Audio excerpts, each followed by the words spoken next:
right, so I have been learning about this thing called love addiction, and some people describe it as those who love too much. And it's really been bothering me. I know it's semantics, but I think words are powerful. And um, I think that the word love in this label love addiction is a misnomer because you can't really be addicted to love. Love is who you are, right? Um, and yeah, so there's that. You can't be addicted. I mean, you are love. And so I think what they're actually pointing to in, can you really love too much is not that, because that's not possible, right? You can't love too much. But they are talking about how it's a distortion of what love is. And so it would be more accurately called like codependency or caretaking as a defense mechanism, or, there's other ways that you could label it more accurately. But it really bothers me that that's actually a term out there because it's erroneous. So why am I sharing about this? Because I know that my predilection is connection. Is something that you could say addiction is something that's compulsive, right? That you don't have sovereignty over, that it's something is greater than you or more powerful than you is what that's saying. Any addiction, right? So it could be a chemical dependency, a loop in your nervous system that's unresolved, and that is it's running your life. Now, I think that that your spirit is more powerful than anything. Now, I'm not an expert in addiction, so I can't speak to that. It's beyond the breadth of my scope of practice and expertise. But what I can speak to is the power of someone's spirit in general. And in more, I would say my experience is around milder cases where there isn't necessarily maybe severe compulsions, severe chemical imbalances, or things like that running the system. And I imagine there are stories that even people who have that running in their system, that their spirit prevails. And it doesn't always, but again, that's not my field. So what I would like to speak to, though, is the people out there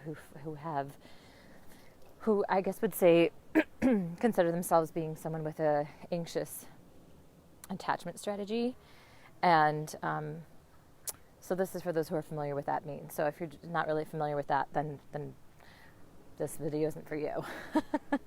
So if you're familiar with that and you're like, oh yeah, that's something that I developed in childhood to feel loved, or to feel safe, actually, is more accurate, then your tendency is going to be connection when there's conflict, like to make sure you're okay, that the person that you're wanting to feel connection with isn't leaving you, and that you're not abandoned, right? Now, the irony is that the anxious attachment strategy actually creates distance.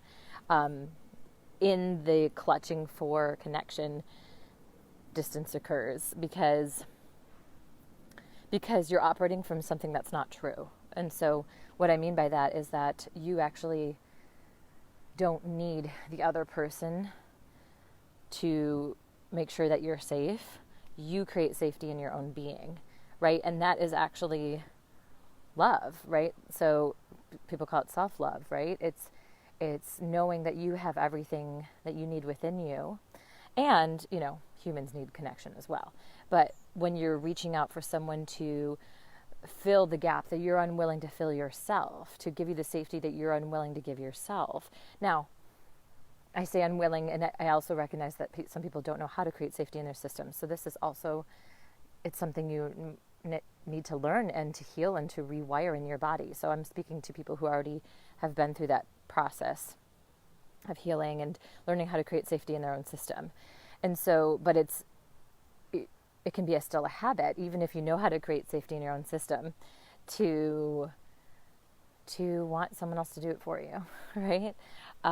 Because sometimes we're human and we get spooked, and we want to make sure that no one's going to leave us, and this happens. So this is where that, loving too much, quote unquote, comes in. But again, it's really about care. It's starting to caretake someone else, or manipulate, or try to please the other person to make sure that they'll stick around, and not leave you, right? So, ironically, your fear of being abandoned manifests as you abandoning yourself, which is, fulfilling that deeper fear. Like, am I safe? Am I loved? Am I wanted? Right? Because as soon as you reach out for someone else to do that for you, you just abandon yourself. So then you fulfill on that fear. So it's just kind of funny how that works, the irony of it. But we can be gentle as we move through that process, and then notice when we're in a relationship. So my primary place that I love to play in is in romantic relationships, is to start going, oh, there I am. There's that piece of me that wants to make sure that she's loved and she won't be left behind. And so the first thing is to create safety for yourself first, and just know that in that moment you're safe. You're not abandoned. You can't be. It's because you are all the love that you need, right? And then you can also ask your partner, can we create a ritual for this to support me? Not as like a demand, or that they even like a requirement that they have to do it for you, but you could, maybe they'll even suggest it, but if they don't, you could suggest it. Something simple like, hey, when we're in conflict, can you just say, I'll be here, and I'm going to take some space, and I'll be back in an hour, or at the end of the day, and we'll reconnect about this, whatever it is that there's conflict around. But it doesn't have to be a requirement, right? Because when it becomes a requirement, that's you projecting your power outside of yourself, right? But it can be kind and merciful to create that kind of agreement and ritual with your partner. And that's part of what I call creating loving sanctuary, right? So that's part of the work that I do with couples. But yeah, that's all I think I want to share today. But, ultimately, you can't love too much, because love is who you are, and you can't be too much of you. So there's that. If you have any questions, feel free to put it in the comments, and feel free to join us. If you are interested in creating more loving connection, sexual satisfaction, if there's a level of intimacy and feeling known and seen by your partner, there's likely a way that you've been hiding a little bit of who you are, afraid of their reaction to who you are, afraid of what feels like telling a truth might blow up your relationship as you know it. And it often is the case, but it can be a soft implosion, and it can be the deepest intimacy that you've ever experienced yet in your relationship, as you recreate from that truth that you shared. And ultimately that truth is, there's a desire there to create and experience something with your partner. So there's so much possibility for creating a relationship even deeper and more beautiful. And we're also, so there's a Facebook challenge coming up that we're going to talk about these pieces: how to create loving sanctuary, how to create the sexual satisfaction, deeper intimacy, as well as how to create money from nothing. So money and monogamy, I have been posting about that. I'm not going to get into it in this particular video, but they're directly, what it takes to create fulfilling monogamy is the same thing it takes to create fulfilling, long-lasting money. And so if you don't see the parallel yet, check out some of my posts. I'll be sharing more videos on this, and jump into the free Facebook challenge that starts September 20th. I'll put the link in the comments so you can join us. It's September 20th through October 1st. There'll be 3 live transmissions that I'll be leading you through some teachings that want to come through on the topic, how to have the sex, love, and money that you want, even if it seems impossible, with a radically different partner, or you feel like you're outgrowing your partner, or money just doesn't seem to want to come to you or stay with you.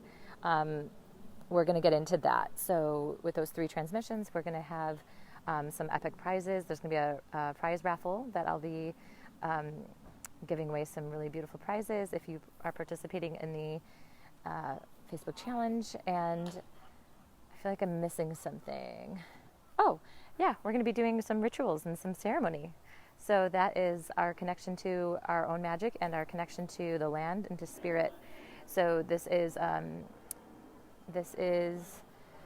an experience that is whole, that touches all the pieces of our relationships, to ourselves, to our partners, to money, to life, to the earth, to spirit, all the good stuff, right?